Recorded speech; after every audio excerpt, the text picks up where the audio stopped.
Now, while government sits around the table discussing how to help people, the United Nations have stepped in and is giving victims of the KZN floods hope. Hundreds of families are being provided with new housing.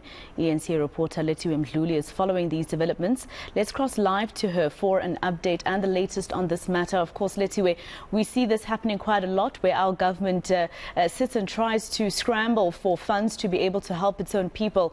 Other people usually come and step in, and of course we do appreciate that. What's happening where you are? I see that there's quite a lot that the UN is going to be able to give to people.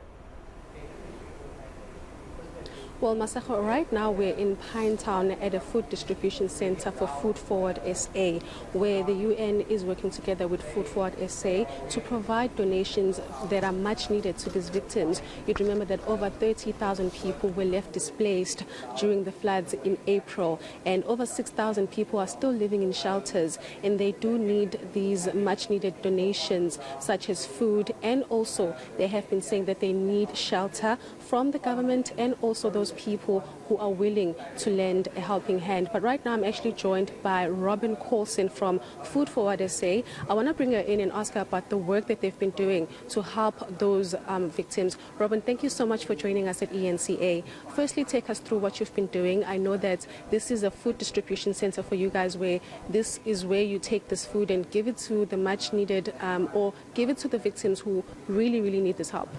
Hi, thank you for having us. Yes, well, we responded to the disaster in KZN about a week after the disaster hit KZN back in April, and we were inundated with calls from people saying they want to help, they want to get involved, they need food, what can we do? And what Food Forward SA then did was we reached out to our various partners and our donors, and we asked them to come on board so that we could serve home-cooked meals to those affected by the floods. And for the last few months, we have actually been serving 30 different community halls where we've been serving one home cooked meal a day for just over 5,000 people in these halls.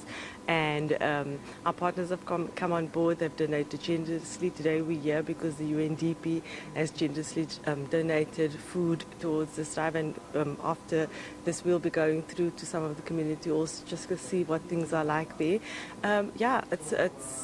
Things are not, it doesn't seem like they're improving, and we are doing what we can to help with our resources that we have within us.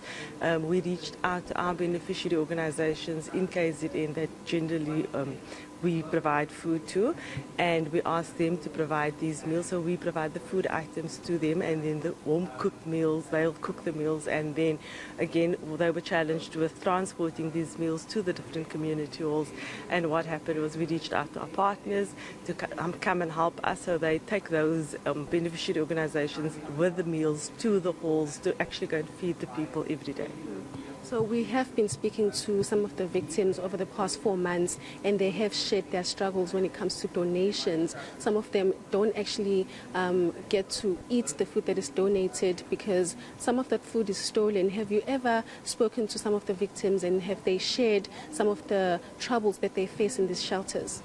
You know, it's very hard out there, and these people, they've lost so much. They're facing adversity every day. But what we ensure is that we give a warm plate of food in each person's hand. There is not opportunity for anybody to take the meal from them. So we ensure that every person in the hall will receive a meal from our side. Thank you so much, Robin. Thank you. So, Masako, that is Robin from Food Forward SA, just basically taking us through some of the help that they've been providing to these victims. Of course, the UN has also donated windy houses to these victims. You'd remember that a lot of people that were affected by the floods have been saying that they need to be moved from the shelters because it's overcrowded, and they are saying that it's not safe anymore. And it's been quite a couple of months, and those people, of course, understandably frustrated.